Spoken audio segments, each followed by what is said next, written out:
Valve has new hardware. As soon as I saw that, my jaw dropped because I did not expect Steam to be releasing new hardware.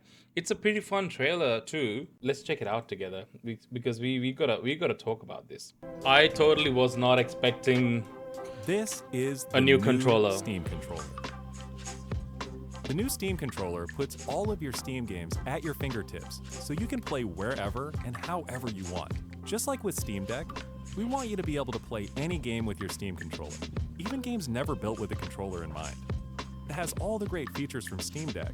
Dual trackpads, awesome. That's straight out of the Steam Deck.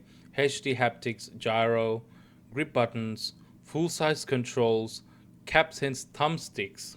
Its next generation magnetic thumbsticks let you play with It's using magnetic thumbsticks, which is a huge game changer. It significantly reduces stick drift. improved responsiveness and longevity. And currently, as far as I know, neither Xbox or PlayStation DualSense are using those. This is why they have stick drift. I'm on my second PlayStation controller replacement already. Not fun. And now on the back of the controller too, so you can enable precision gyro aiming with the touch of your thumb or your pinky if you're feeling fancy. Play for way too long with a rechargeable lithium-ion battery that allows for over 35 hours of playtime. With Steam Controller, we want to make charging and wireless pairing Dude, a controller that lasts longer for more than a couple of hours. Basic stuff. something that's actually easy. That's why we created the Puck. The Puck is a combination wireless adapter and magnetic charger included with every Steam controller. Snap it on to charge. Once you're charged up, snap it off again. What an original and cool concept. I don't think this took a lot of brains to figure this out, that people needed something like this. The new Steam controller works with any device running Steam or Steam Link, whether it's a No. PC, Mac, handheld, smartphone, Steam Deck, or the new Steam machine. Can I use this on a PS5? I was not expecting this. Steam Machine is a powerful gaming PC in a small but mighty package, designed for your games on the big screen. It's quiet too, which is crazy since it's 6 times more powerful than a Steam Deck, powered by a discrete, semi-custom AMD GPU, enabling 4K gaming at 60 frames per second with FSR. Steam Machine runs SteamOS made for a bigger screen, built for gaming in your living room, your office, or wherever you play, with the rest of your PC accessories. Steam Machine Holy crap. So it's like it's a PC, but it's kind of like a hybrid PC and a console for your big TV. Isn't that what Xbox was trying to do? What are the chances that Xbox is gonna come out and be like, this is an Xbox? borrows some great features from Steam Oh, Deck, man. like lightning fast. Oh, so it's running purely on SteamOS. Fast suspend and resume desktop mode, seamless updates, notifications, and Steam input. This is essentially a console that's running Windows. Oh, I'm sorry, SteamOS. It's a PC. It's a PC. Still built like a PC, but it runs like a console. An SD card slot to easily You got SD card slots, Steam Store, cloud saves, the expand your and storage. remote play. And bring some new tricks of its own, like a customizable LED strip, which can show different system functionalities, or your own light show. Steam Machine is a PC, so run whatever software you want, and it works with all your favorite desktop and gaming accessories. Steam Machine is designed to work hand in hand with the Steam controller, with the low latency, wireless connectivity of the Steam controller puck built right in. Okay, Steam Machine is not locked into SteamOS. You can actually use it like a fully functional PC. How cool is that? So you can just run Windows or Linux on it if you want, and then just run SteamOS on top of that. Why other big companies don't do open ecosystems like that? Kind of makes you think, huh? Very, very pro-consumer, Steam. Very pro-consumer. Loving it. Steam Frame is Valve's next generation VR hardware. Stream all your Steam games, VR and non-VR alike, Bro. in this comfortable, lightweight, wireless VR headset. Steam Frame controllers, That looks amazing. included with the headset, It's are just like a designed with Vision all Pro. the inputs you need for your VR titles, like motion controls and capacitive tracking for all your fingers, as well as a split gamepad layout to work with your whole Steam library. They even feature the same magnetic thumbsticks as Steam controller for Yes. responsiveness and longevity. Steam Frame also pairs seamlessly with the new Steam controller, a great companion for playing non-VR games in the headset. Steam Frame includes a wireless adapter that lets you stream your games from your PC to your headset over a fast and dedicated Wi-Fi 6 connection. And the game is Oh, streamed wow. to your frame optimized for VR, using new technology that allows for the highest resolution streaming exactly where your eyes are looking. And Steam Frame is a PC, running SteamOS. In addition to streaming, you can install and play a bunch of VR and non-VR games right in the headset without a host PC. You can also expand your onboard Wow. storage to fit even more games with a micro SD card. What we've wanted ourselves as gamers: powerful PC gaming in an open ecosystem, giving you more ways to enjoy the games you love and discover new ones. Steam Controller, Steam Machine, and Dude. Steam Frame are all shipping in early 2026. Early 2026. Learn more. I don't know if you realize how crazy that announcement was. They just dropped it like it was nothing in midweek. These hardware would be kind of a game changer and provide some heavy competition for Xbox and PlayStation 6 even. They have just announced a new controller that pretty much has everything that you need from a controller without any issues. It's got long battery life, it's got magnetic thumbsticks that you can, that wouldn't cause stick drift, easy to charge, wireless charging, comes with a puck. It seems like it's a well balanced controller. How it feels on your hand, I don't know, but it looks pretty good. The second surprise for me was the Steam Machine. I didn't think they would be putting out a new PC, Steam hardware PC, which is so cool. And it's a little compact little box, and I love that they call it a Steam Machine. It's essentially not trying to replace your PC. Obviously, this is targeted for people who don't already own a PC. It feels like they're targeting the people who are thinking of buying a console, because this would be fantastic. It looks like a compact little PC that you don't have to do a lot of maintenance on. You can use it as a PC, but it behaves like a console. Running SteamOS, it got seamless updates. You don't have to worry about updating it all the time. It's pretty fantastic. And it's open ecosystem. So if you want to install another software and just get a full functionality of a PC, you can do that. And it's 6 times more powerful than the Steam Deck, which probably puts it at like a mid, probably not high end, maybe like mid PC. Steam Frame was probably the biggest surprise for me. I just did not think they'll be putting out a VR headset, and it looks pretty good too. It looks amazing. It looks actually like a Vision Pro a little bit. As soon as I saw this, my jaw dropped and I wanted to know more, and it looks like IGN actually got the scoop. I haven't checked these videos. I just saved it because I wanted to watch it with you guys. Like I said, it's giving heavy competition to whatever's Xbox planning and whatever PlayStation got in the store for next console. There are a few exceptions, notably some online multiplayer games with anti-cheat software that doesn't play nice with SteamOS, like Battlefield 6 and Destiny 2. But for the most part, if it's on Steam, it'll run on SteamOS. Valve let us play a variety of games on the new Steam Machine, and it ran everything from Cyberpunk 2077 to Silent Hill F to Metal Gear Solid. Cyberpunk 2077 at this point runs on everything, including a potato. To balance performance. Gabe Cube. Now, the Steam Machine might be a gaming PC, but it doesn't really look like one. It's a tiny black box with a slim RGB light bar across the front, mostly meant to indicate that it's on. Looks like a fat tiny, PS4. I mean it. Don't get too hopeful about upgrading the device beyond the storage, though. The rest of the components are soldered on and will not be upgradable. The new Steam Machine is one spec. That's a little disappointing, especially given Valve's history of letting its users do what they want with the hardware. However, this is how you get such a tight form factor like this. I was gonna say. The Steam Machine's console-like. I was gonna say, if you're gonna release your own PC and make sure that you run everything smoothly on it, you just gotta do what the consoles do. Even if it's a PC, you can't let people customize it however they want, other than storage components. Because the moment you start letting people change everything out, swap everything out, it becomes a little too harder to control. Maintenance of it, updates and everything. Because remember, what they have said is this is more like it's a gaming PC that acts like a console, which means they will be pushing out seamless updates and everything. If they are to do that, they need to know what's in the box. If it's different in every household, they just won't be able to control it the way that you expect it to. So I think it's the right call they made. And also price tag, you have to also keep it low. So I think what they've done is they basically made a console in the same architecture as a PC. It will likely appeal to most people who just want a plug-and-play gaming device. For them, I suspect the lack of upgradability will be a non-issue. This is what I said as well, like before.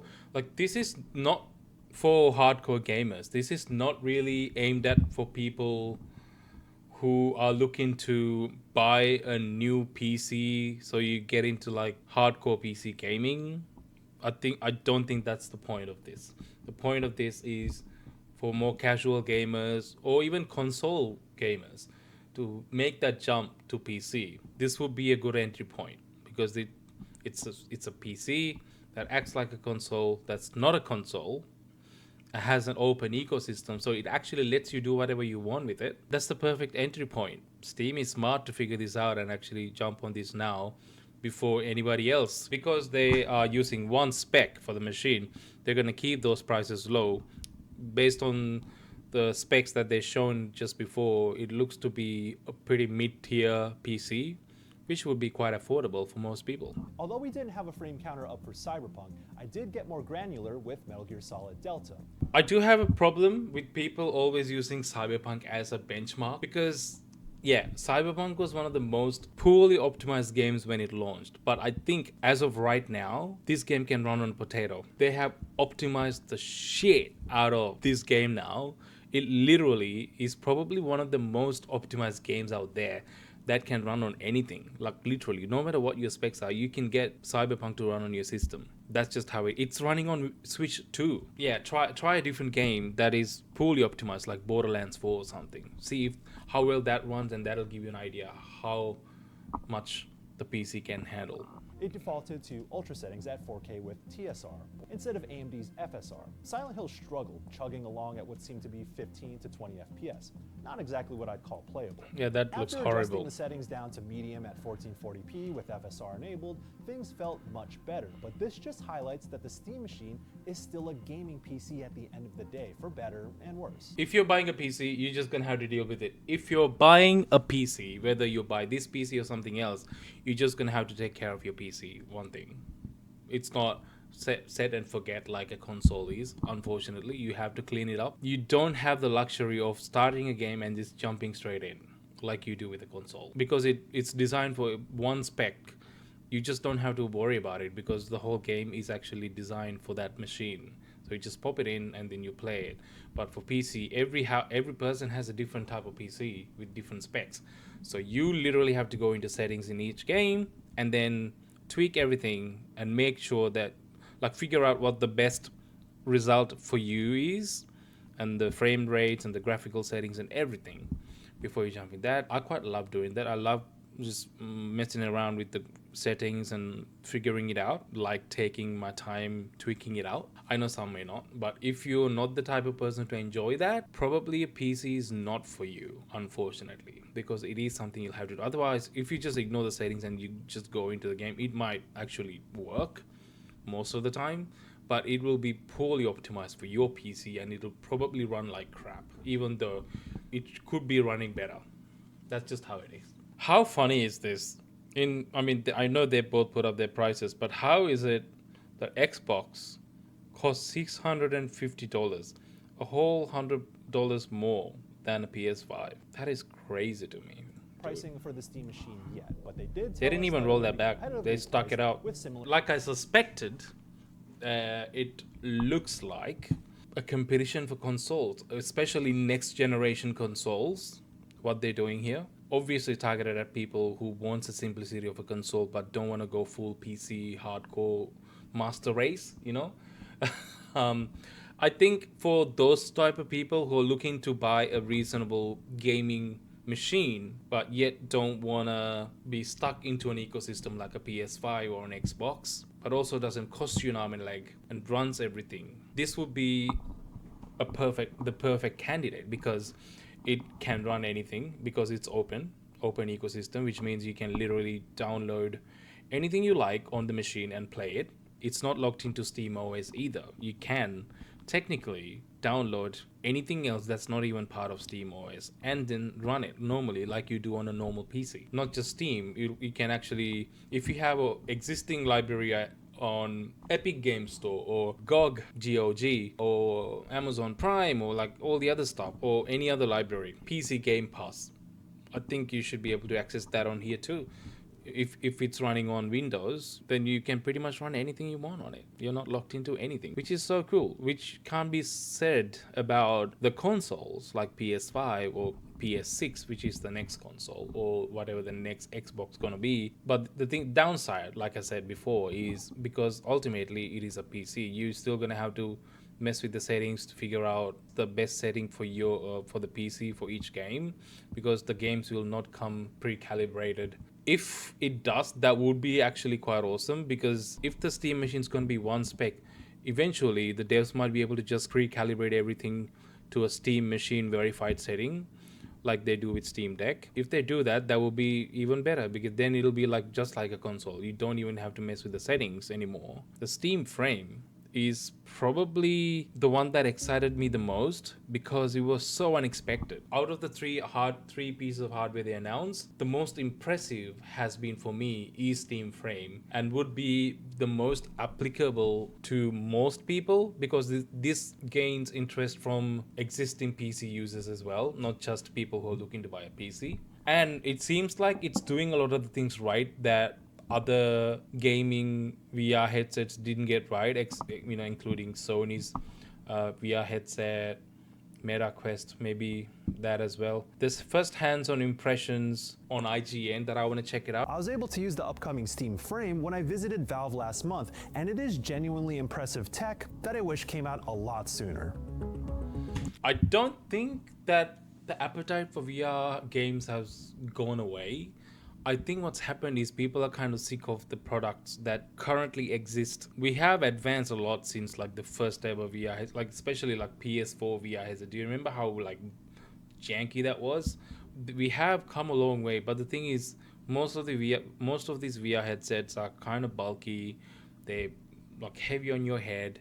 You still have to wear like wires and like battery packs and all that, which can be quite annoying. It's still not a perfected tech. It's still like, even though we have come a long way, VR is still VR and also AR. Both, I feel like, very early in its generation. It needs to make more jumps in the generations and become more improved before people can really embrace it as an everyday tech. I just don't think we're there yet. I don't think people are sick of it because like the appetite has gone away. I just think people are kind of waiting for it to improve more and become a thing that is first more affordable, because most VR headsets are freaking expensive, and most of them are mostly accessories that you need a dedicated PC or a console to work with. The VR headset for PlayStation VR 2, you need a PS5 to work with. There are some exceptions like Meta Quest and stuff. I think that's where people are at. So people are really waiting for something that really works in terms of VR gaming. The perfect candidate hasn't emerged yet. Steam Frame is trying to capture the things that have been missing from VR gaming in terms of like what the consumer needed and like what you need as a gamer as well. So I think they put a lot of thought into this. I tested this myself, playing about 15 minutes of Half-Life Alyx on the Steam frame, and just anecdotally, it ran flawlessly. The seamless integration through SteamOS also makes it very easy to use, and the super fast wireless tech means you can play PC games with the full strength of your system at low latency. What's impressive is the fact that it's happening all wirelessly, and the fact that you can actually play bulk of games natively on the VR headset is also cool. But if you want to play like more graphic heavy games, you can wirelessly connect to your PC, which is awesome. This is what was missing, and these were the pain points of VR gaming. Although not completely, they have managed to mostly eliminate these issues.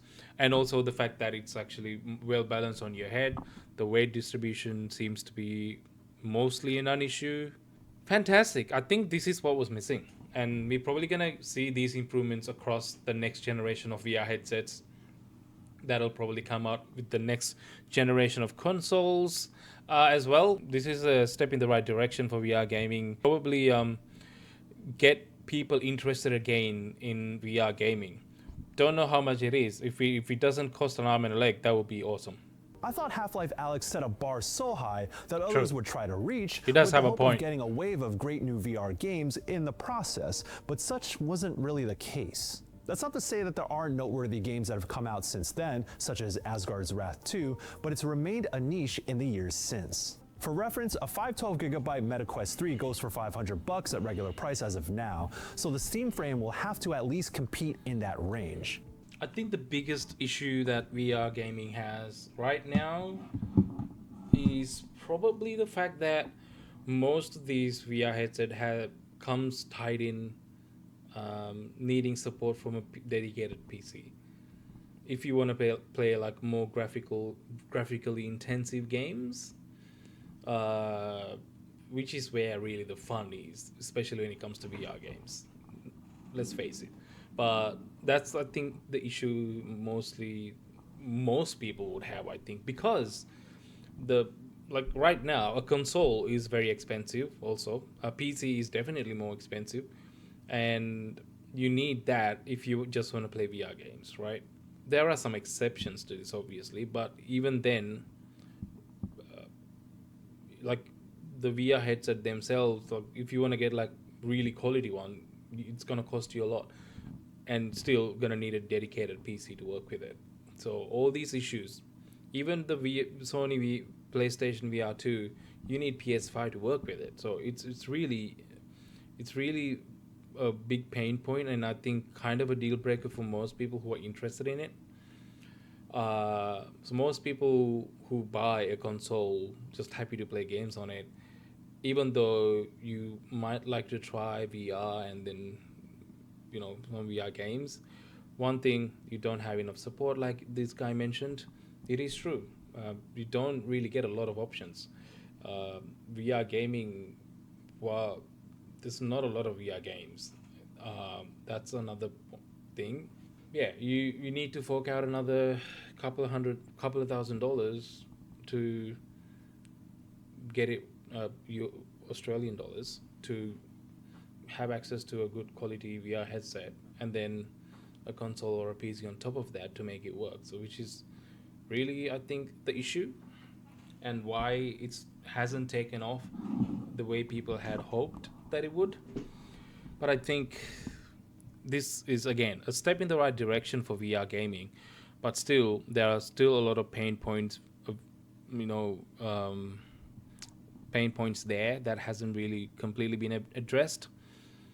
But I think eventually, if you can get it to a point where you can have VR headsets that can run games natively without having to need a separate machine, that would then entice a lot of people to buy into VR gaming. And then that market would really take off. But other than that, everything else about VR gaming has actually come to a pretty good standard in terms of like the resolution, especially with the Steam frame, as they suggest. The weight distribution is great on it. The battery power, all that, I mean, that could be improved, but it's pretty manageable. All those things, controls, eye tracking, all that stuff, sensor movements and all that, the sensor tracking, they're all improved, and I think they're in a pretty solid place right now. It's just the fact that the graphical needs required to play these games natively on a headset is missing still, and we're still not there yet. I think that those graphic cards need to get bigger. Needs to get smaller and manageable on a VR headset in order to make this happen.